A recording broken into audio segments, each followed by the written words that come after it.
Lucas capítulo 11, leemos desde el verso 5 al verso 13. Hoy vamos a compartir una parábola que tiene relación con la oración. Y en el verso 5 dice: les dijo también, ¿quién de vosotros que tenga un amigo va a él a medianoche y le dice: amigo, préstame 3 panes, porque un amigo mío ha venido a mí de viaje y no tengo que ponerle delante? Y aquel, respondiendo desde adentro, le dice: no me molestes, la puerta ya está cerrada y mis niños están conmigo en cama, ¿no puedo levantarme y dártelos? Os digo que aunque no se levante a dárselos por ser su amigo, sin embargo, por su importunidad se levantará y le dará todo lo que necesite. Y yo os digo: pedid y se os dará, buscad y hallaréis, llamad y se os abrirá. Porque todo aquel que pide, recibe, y el que busca, halla, y al que llama, se le abrirá. ¿Qué padre de vosotros, si su hijo le pide pan, le dará una piedra? ¿O si pescado, en lugar de pescado, le dará una serpiente? ¿O si le pide un huevo, le da un escorpión? Pues si vosotros, siendo malos, sabéis dar buenas dádivas a vuestros hijos, cuánto más vuestro Padre Celestial dará el Espíritu Santo a los que se lo pidan. Oremos. Padre, muchas gracias en esta noche. Estamos frente a tu palabra, que es santa, que es infalible. Y hoy queremos, Señor, con toda reverencia y con toda mansedumbre, venir ante ella para que ella sea obrando en nuestras vidas. Estamos siendo parte de un proceso de santificación progresiva, y esa santificación solo se logra a través de la obra del Espíritu Santo, usando la palabra en nuestras vidas, esculpiendo a Cristo en cada uno de nosotros. Permite que en esta noche podamos, Señor, estar atentos a la palabra y que ella haga lo que tenga que hacer en nuestras vidas. Lo pedimos en el nombre de Jesucristo. Amén. Esta parábola tiene que ver con la oración. El contexto de este texto nos dice que estando Jesús orando en un lugar, y cuando terminó de orar, verso 1 del capítulo 11, uno de sus discípulos le dijo: Señor, enséñanos a orar, como también Juan enseñó a sus discípulos. Y les dijo: cuando oréis, decid: Padre nuestro. Y Jesús empieza entonces a explicarles el modelo que debemos usar nosotros para orar. No es una oración para repetir, como desafortunadamente muchos lo han hecho, de pronto por desconocimiento. Pero Jesús les está enseñando las palabras que ellos deben utilizar, a quién se deben dirigir y cuál es el centro, el eje principal de la oración. Les muestra a través de este modelo que el centro no es el hombre, sino que el centro de la oración nuestra debe ser Dios mismo. Pues la oración comienza diciendo: cuando oréis, decid: Padre nuestro que estás en los cielos. Es decir, nuestro Dios está soberanamente sobre todos. Luego habla de santificar el nombre de Dios. El nombre de Dios es la recopilación de todos sus atributos, y santificarlo es alabarlo, exaltarlo y reverenciarlo. Luego habla de su reino, su dominio, y posteriormente habla de hacer o cumplir su voluntad. Jesús entonces les está mostrando que el eje central de esa oración que ellos hacen debe girar en torno a Dios y no en torno a ellos, que Dios es quien suple sus necesidades, que Dios es quien perdona sus iniquidades, que Dios es el que hace todo y que de Él es el reino, el poder y todas las cosas. Ese es el contexto de ese texto. Es decir, frente a esa solicitud que ellos le hacen a Jesús: enséñanos a orar, como también lo hizo Juan con sus discípulos. Entonces Jesús empieza a mostrarles el modelo de oración. Pero luego que termina de hablar de la oración, ahora les va a contar una parábola para mostrarles cuál debe ser la actitud de ellos cuando hagan esa oración a su Padre Celestial. Y dice: y les dijo también: ¿quién de vosotros que tiene un amigo va a él a medianoche y le dice: amigo, préstame 3 panes, porque un amigo ha venido a mí de viaje y no tengo que ponerle delante? Y aquel, respondiendo desde adentro, le dice: no me molestes, la puerta ya está cerrada y mis niños están conmigo en cama, ¿no puedo levantarme y dártelos? Os digo que aunque no se levante a dárselos por ser su amigo, sin embargo, por su importunidad o por su insistencia, se levantará y le dará todo lo que necesite. Es una historia de la cotidianidad. Es una historia que pudo haberle pasado a cualquier persona de la época. Pero veamos algunos elementos importantes en esta historia rápidamente. Número 1 es que él involucra a los que están escuchando la explicación, los involucra en la historia. Dice: ¿quién de vosotros que tenga un amigo? Es decir, él está haciendo partícipe a los que están escuchando la parábola, que en este caso eran sus discípulos, los va a hacer parte de la parábola. Y ahora les dice: ¿quién de vosotros que teniendo un amigo? Al contar la historia, entonces toma esa figura de amistad, porque la parábola va a ser una petición, va a ser un requerimiento que solamente lo haría una persona con un vínculo o una relación de amistad. Generalmente en la época, la gente, por los lugares donde vivía, no había muchas provisiones, y entonces se valían de los vecinos o se valían de los amigos más cercanos para suplirse en algún caso de emergencia o alguna necesidad urgente. Este hombre que muestra aquí la escritura, entonces la historia, dice que va a medianoche y le dice a un amigo suyo que le preste 3 panes, porque alguien ha venido a medianoche de viaje y no tiene con qué atenderlo. Solía también practicarse mucho la solidaridad, practicarse ser buen anfitrión, y cada vez que alguien iba a la casa de otra persona se solía poner alimento para ayudar a esa persona para que descansara, tomara agua. Y habla de medianoche porque generalmente, por causa del verano tan fuerte, la gente viajaba de noche para evitar las altas temperaturas y el cansancio del sol. Entonces dice que viajaban de noche. Este viajero que vemos aquí, entonces, llega a medianoche a la casa de su amigo, pero el amigo no tiene alimento para atenderlo. Es decir, él va a buscar de alguna manera cómo ponerle un bocado de comida en la mesa. Se acuerda de que tiene un vecino y va y toca, pero pienso que en algún momento él dijo: ya es avanzada la noche, de pronto voy a ser inoportuno, pero debo elegir entre ser inoportuno o ser poco anfitrión. Me voy a decidir por ser inoportuno, y se fue para donde el vecino. Pero se encuentra con un rechazo inmediato del vecino. Ya estaba avanzada la noche y dice que desde adentro, al tocar la puerta, le contestaron y le dijeron: no moleste.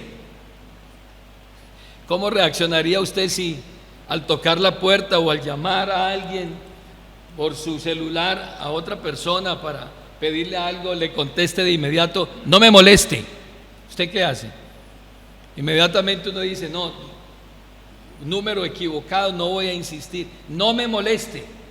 Ahora le da la razón por la cual él le rechaza y le dice: la puerta ya está cerrada, es decir, hay un obstáculo. Se dice que las puertas eran en madera y hierro. Y entonces al abrir esas puertas podían generar mucho ruido, y abrir esa puerta implicaría que la gente que estaba durmiendo en la casa posiblemente se despertaría también, y toda la gente quedaría inmediatamente en vela. Hay un obstáculo: la puerta está cerrada. Ya dijimos que nadie más entrara. A más de eso, mis niños están conmigo en la cama. La costumbre antigua era que dormían en una sola habitación, ponían una estera y todos dormían en el piso juntos. Quiere decir que si uno de ellos se despertaba o se levantaba de la estera en ese momento, debía pasar por encima de los otros, y eso implicaba que despertaría a todos.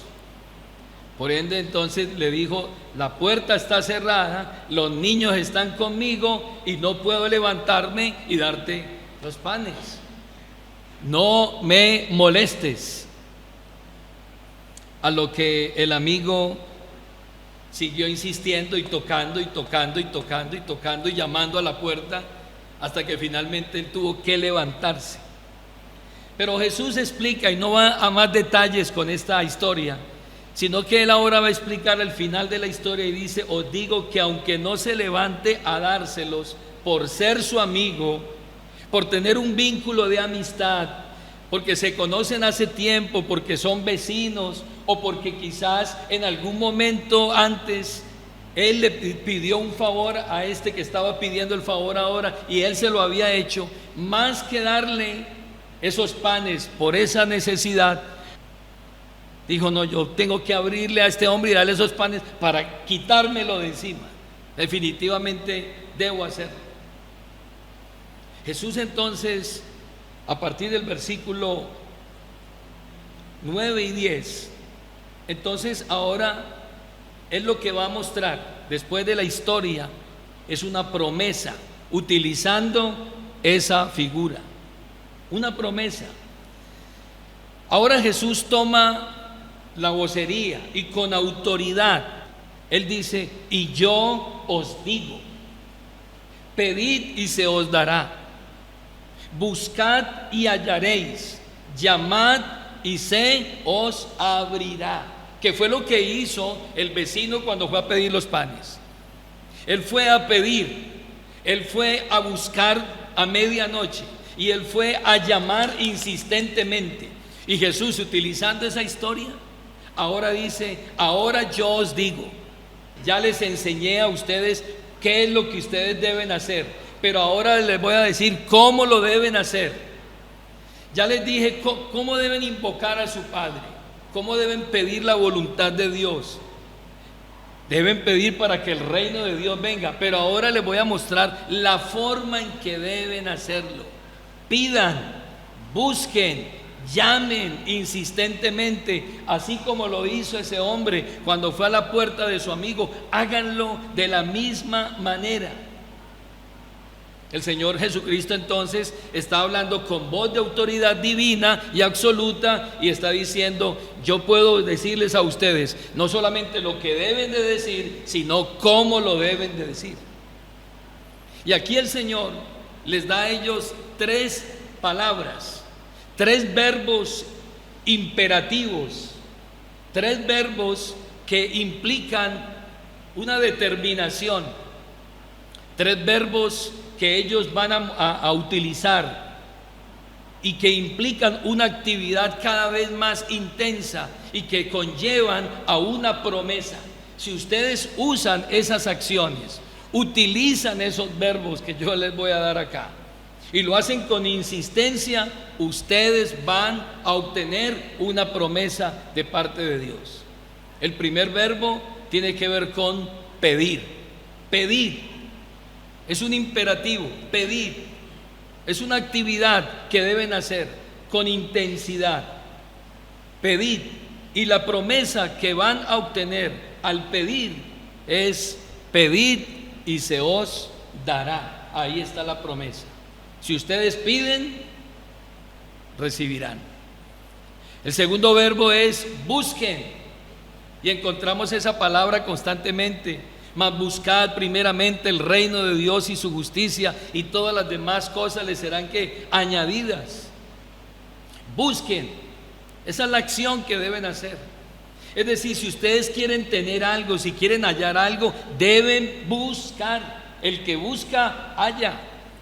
Así de que buscad y hallaréis. Y finalmente les dice, llamad, y la promesa que va a emanar de allí es, se os abrirá, así como en la parábola.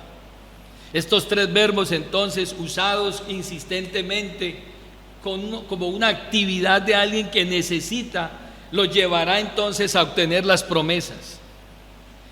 Pero estas promesas que ustedes van a obtener aquí, es decir, recibir de parte de Dios, que se les abra y que ustedes puedan hallar, no son un cheque en blanco como algunos han pensado. Es decir, eso tiene unas implicaciones, tiene un lineamiento de parte del Señor. Esta promesa que ellos están reclamando aquí a través de esas tres acciones concretas no es un cheque en blanco que le otorga a las personas cualquier cosa que ellos quieran obtener. Desafortunadamente, muchos creyentes, sacando el texto del contexto, al no leerlo, no se dan cuenta que Jesús había enseñado en los versículos anteriores lo que ellos obtendrían al orar. Obtendrían la voluntad de Dios en sus vidas, obtendrían que el reino de Dios viniera a sus vidas, obtendrían también el beneficio del perdón a través de la obra de Cristo. Así de que no es un cheque en blanco como algunos piensan. Hermano, pida que Dios le va a dar. Eso está supeditado a la voluntad soberana de Dios.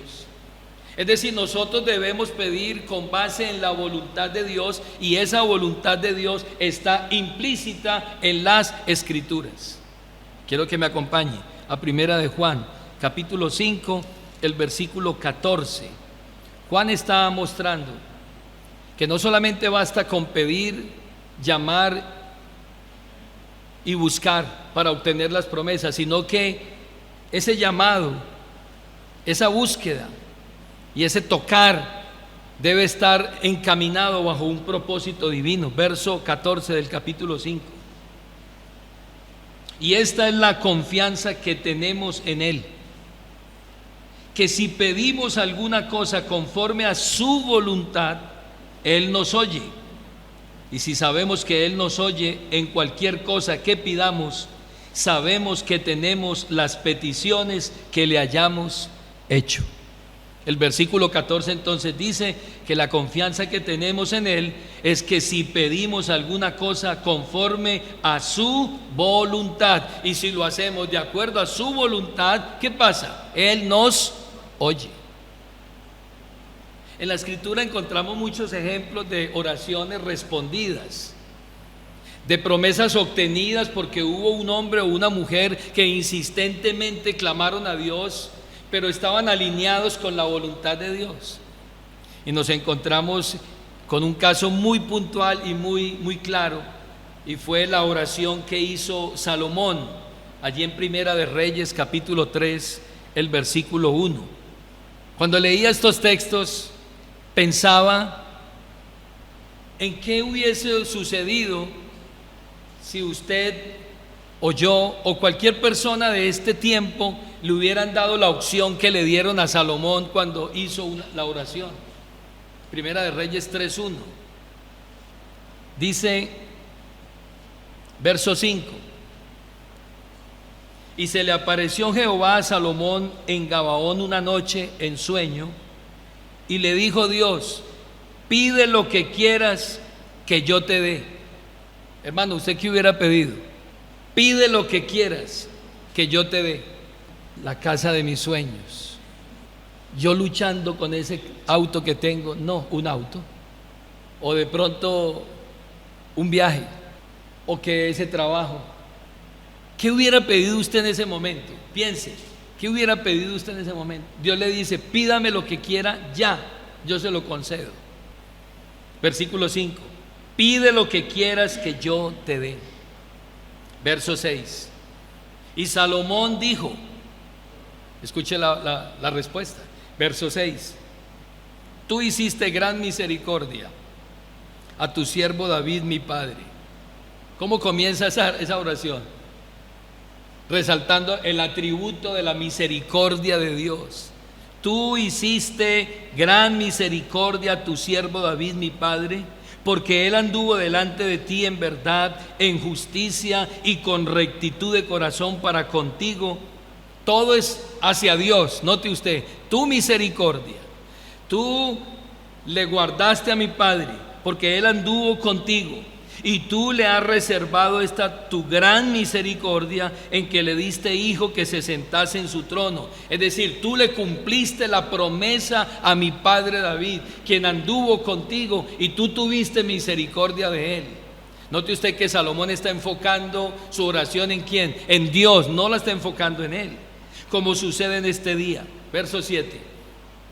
Ahora pues, Jehová Dios mío, tú me has puesto a mí, tu siervo, por rey en lugar de David mi padre, y yo soy joven y no sé cómo entrar ni salir. Reconoció su ¿qué? Su incapacidad, su ineficiencia, sus carencias. Verso 8. Y tu siervo está en medio de tu pueblo, al cual tú escogiste. Tu pueblo que tú escogiste.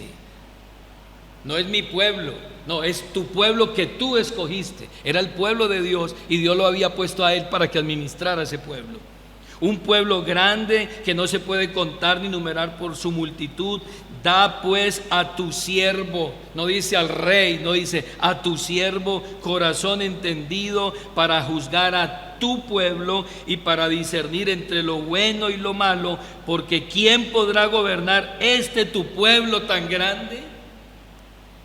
O sea, él está pidiendo es para que Dios sea glorificado. ¿Y cuál fue la respuesta de Dios? Lea el verso 9. Verso 10. Y agradó delante del Señor que Salomón pidiera esto. Y le dijo Dios, porque has demandado esto, y no pediste para ti muchos días, ni pediste para ti riquezas, ni pediste la vida de tus enemigos, sino que demandaste para ti inteligencia para oír juicio. He aquí yo he hecho conforme a tus palabras. He aquí que te he dado corazón sabio y entendido, tanto que no ha habido antes de ti otro como tú, ni después de ti se levantará otro como tú. Y aún también te he dado las cosas que no me pediste. Impresionante, ¿no? No me pediste eso, pero también te lo voy a dar. Riquezas y gloria, de tal manera que entre los reyes ninguno haya como tú en todos tus días.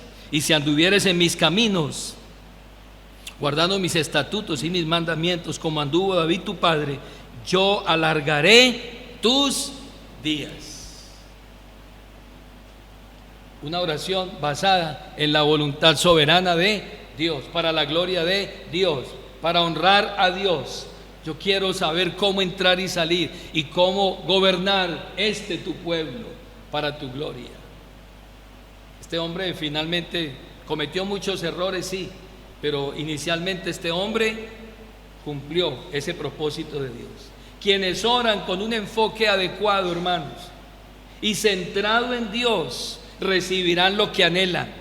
Pero las peticiones egoístas de los codiciosos no les serán concedidas.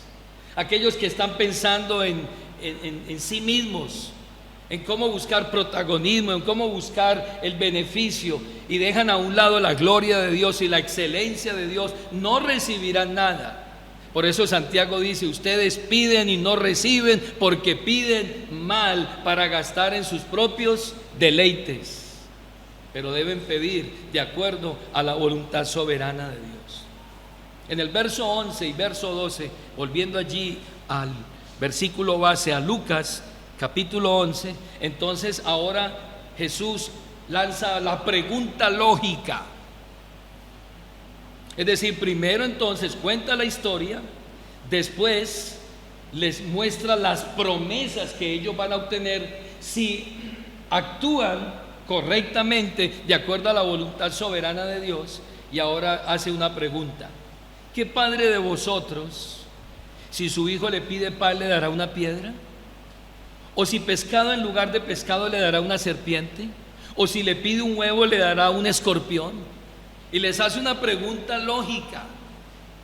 Ahora Jesús lo que hace aquí es que se eleva el nivel de análisis y pasa de la amistad. Ya no está hablando de un amigo que viene a la puerta, ahora está hablando del padre de familia.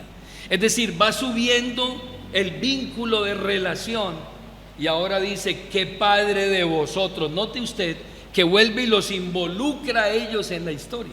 ¿Qué padre de vosotros? Está hablando con sus discípulos. Si su hijo le pide pan, le dará una piedra. ¿Usted lo haría? No.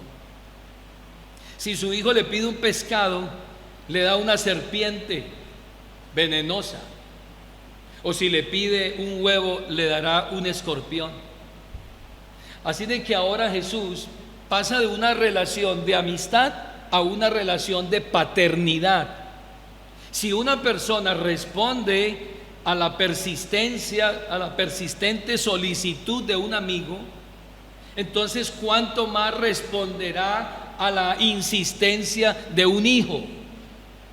Escuche esto. Si una persona responde a la solicitud de un amigo que insiste, ¿cómo responderá una persona a la solicitud de un hijo? Eso es lo que Jesús está haciendo aquí. Pasa de un amigo a un hijo y cada vez los va como encerrando más y les está diciendo: ustedes respondieron a la solicitud de un amigo, ahora les voy a poner otra. ¿Cómo responderían ustedes a la solicitud de un hijo? Ahora piense usted, los que tenemos hijos aquí, ¿cómo respondemos nosotros a las necesidades de nuestros hijos? ¿Acaso no es verdad que en muchas ocasiones dejamos nosotros de usar los beneficios nuestros para entregárselos a nuestros hijos? ¿Acaso nosotros no nos alegramos más que incluso los mismos muchachos cuando nosotros les damos algo? Eso trae gozo, trae alegría, trae satisfacción, porque aquí hay una relación de padre e hijo que está basado en vínculos más fuertes: vínculo de amor, vínculo de cuidado, vínculo de responsabilidad, vínculo de afecto, lo que les provee la confianza a ellos de pedir lo que necesitan y estar seguros que su padre se los va a buscar. ¿No ha notado usted que los hijos han tomado tanta confianza y tanta seguridad con los padres que ellos en muchas ocasiones piden algo y ellos no están pensando: ¿usted cómo lo va a buscar? Él es mi papá.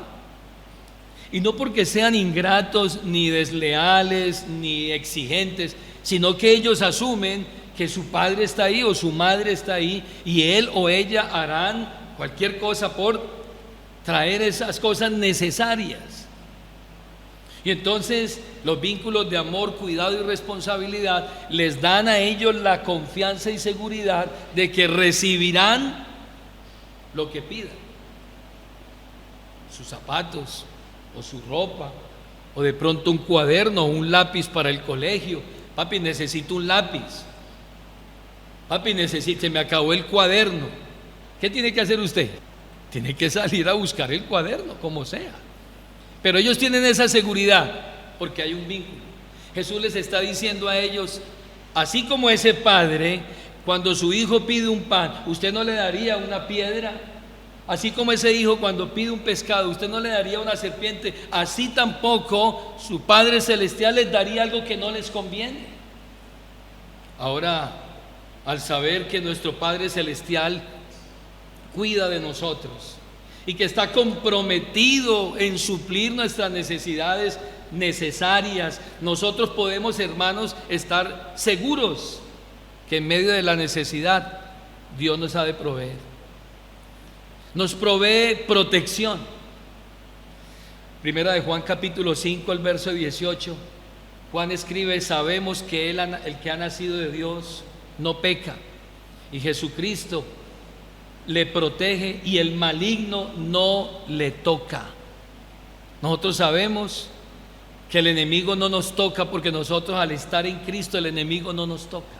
No puede tocarnos. Y si ha de tocarnos, tendrá que pedirle permiso a Dios, como lo hizo con Job, que para tocarlo tuvo que hablar primero con Dios, y Dios, teniendo un plan para mostrar su gloria y su poder, permitió que lo tocara. Pero Juan está diciendo que aquel que es nacido de Dios, el enemigo no lo toca. Nosotros estamos seguros que en Dios tenemos consolación en los momentos más difíciles. Segunda de Corintios capítulo 1, el verso 3 dice: bendito sea el Dios y Padre de nuestro Señor Jesucristo, Padre de misericordia y Dios de toda consolación. ¿Ha recibido usted consolación de su Padre Celestial? ¿Ha recibido usted misericordia y consolación en medio de problemas y dificultades, en donde quizás la gente no sabe sus problemas, pero hemos recibido consuelo cuando leemos su palabra, y su palabra nos habla a nosotros y nos conforta y nos consuela en medio de la tribulación? ¿Lo hemos hecho? Sí. ¿Y lo hemos recibido? Sí. ¿Hemos recibido provisión de ese Dios que está pendiente de nosotros? Jesús dijo: mire las aves del cielo, que no siembran, ni ciegan, ni recogen en graneros, y sin embargo vuestro Padre Celestial las alimenta. Y ahora pregunta: ¿no sois vosotros, valéis vosotros mucho más que ellas, hombres de poca fe? ¿Hemos recibido la provisión? Claro, usted lleva años recibiendo la provisión de Dios y el sustento de Dios. ¿Hemos recibido sabiduría para entender las cosas de Dios? Santiago dice: y si alguno de vosotros tiene falta de sabiduría, pídala a Dios, el cual da a todos abundantemente y sin reproche, y le será dada. Hay momentos en que hemos tenido que tomar decisiones. Oramos a Dios y le decimos: Padre, dame sabiduría para tomar esta decisión, dame sabiduría para entender tu palabra, dame sabiduría para exhortar a este hijo, dame sabiduría para arreglar este conflicto. Y Dios nos ha dado la sabiduría que viene de parte de Él. Todas las cosas las hemos recibido de parte de Él. Cuando Pablo escribe en Efesios capítulo 3, el verso 20, dice: al que puede hacer muchísimo más que todo lo que podamos imaginarnos o pedir, por el poder que obra eficazmente en nosotros. Él puede darnos mucho más abundante de lo que nosotros podemos pedir, por el poder que actúa en nosotros, el poder del Espíritu Santo. Y entonces entramos en la recta final de la parábola, en el versículo 13. Mire lo que dice. Allí llegamos al clímax de la parábola, en donde se va a mostrar en todo el esplendor a nuestro Padre Celestial. Vea conmigo el verso 13. Pues si vosotros, ahora le dice a sus discípulos, pues si vosotros, siendo malos, sabéis dar buenas dádivas a vuestros hijos. Ahora hay un conector aquí, algo que va a marcar la diferencia. ¿Cuánto más vuestro Padre Celestial dará el Espíritu Santo a los que se lo pidan? El mensaje dirigido a sus discípulos ahora pasa de la paternidad humana a la paternidad divina. Comenzó hablándoles de un amigo, luego pasó a hablarles de un Padre terrenal, y ahora les va a hablar del Padre Celestial, que dice la Biblia, en el cual no hay sombra ni mudanza de variación. El Padre bueno, el Padre bondadoso. Ahora Jesús dice: pues así vosotros, si ustedes siendo malos saben dar buenas dádivas a vuestros hijos, ¿cuánto más vuestro Padre Celestial dará el Espíritu Santo a los que se lo pidan? Llegamos a la cima, hermanos, de esta enseñanza. O dicho de otra manera, la base sobre la cual reposa todo el análisis que Jesús acaba de hacer con esta parábola. Vuestro Padre Celestial. ¿Y saben por qué esto debe terminar en Dios? Porque Él es el primero y el último. Si nosotros nos quedáramos hablando del hombre que abrió la puerta, o del ser humano, digamos que podríamos tener alguna enseñanza, pero esto tiene que terminar en el punto más alto, en Dios. Y ahora termina en el Padre Celestial, y es a quien ellos han de dirigirse cuando oren. Es a ellos a quienes deben clamar y decirle: Padre nuestro que estás en los cielos. Vuestro Padre celestial. Ya les he enseñado qué es lo que deben decir. Ahora les voy a enseñar y les he enseñado cómo lo deben hacer, con insistencia, con persistencia. Así como ese hombre que fue a pedir los panes, así deben hacerlo ustedes. Pidan, busquen, toquen, llamen, que ese Padre les va a responder, si ustedes le piden de acuerdo a su voluntad. Las primeras palabras de Cristo entonces, pues si vosotros siendo malos, está hablando aquí de la depravación humana, le está diciendo a sus discípulos que aunque están andando con Él, expresan aquí una doctrina de la depravación total humana. Hasta esos verdaderos seguidores del Señor, aquellos que lo aceptaron como Señor, como Salvador y único Mesías, aún eran malos, aún eran malos. Porque hermanos, podemos ser buenos cuando nos comparamos con un humano. Yo soy mejor que mi vecino, yo soy mejor que Julán, pero compárese con Dios. Cuando Pedro vio a Jesús hacer ese milagro, dijo: apártate de mí que soy pecador. Cuando Isaías vio al Señor en el templo, dijo: ay de mí que soy hombre de labios inmundos. Y era un profeta y estaba ya en el templo, pero al ver tanta santidad y tanta grandeza, dice que dijeron: yo soy pecador. Jesús le dijo a sus discípulos: si ustedes siendo malos saben dar buenas dádivas a vuestros hijos. ¿Y sabe por qué la gente, aunque somos malos, sabemos dar buenas dádivas a nuestros hijos? Porque aunque el inconverso tiene una imagen de Dios distorsionada, todavía queda en ellos algo de la imagen de Dios, y por eso ellos por naturaleza le dan a sus hijos lo que necesitan. Y uno ve padres que aunque no conocen al Señor, son responsables, son proveedores, son disciplinados y proveen para sus familias. Y de eso está hablando Jesús aquí. Pero el Señor les dice finalmente: cuánto más Dios, quien es absolutamente santo, cuánto más vuestro Padre, que es perfecto, cuánto más vuestro Padre, que tiene una sabiduría infinita, que tiene todos los recursos en el cielo, que no varía, que no cambia, que no es un Dios infiel, sino que permanece fiel, ese Dios que ama con amor eterno e inalterable. Cuánto más ese Padre celestial les dará a ustedes lo mejor, que son sus hijos, si ustedes piden de acuerdo a su voluntad y con insistencia. El salmista lo dejó claro: no quitará el bien a los que andan en integridad. Dichoso el hombre que confía en Él. Entonces Jesús concluye este punto prometiendo que el Padre Celestial de esos creyentes les dará el Espíritu Santo a los que se lo pidan. ¿Y por qué el Espíritu Santo? Porque el Espíritu Santo es lo que suple todo en la santificación de los creyentes. Jesús les dijo a ellos: conviene que yo me vaya, pero no los voy a dejar huérfanos. Vendrá otro Consolador y estará con ustedes.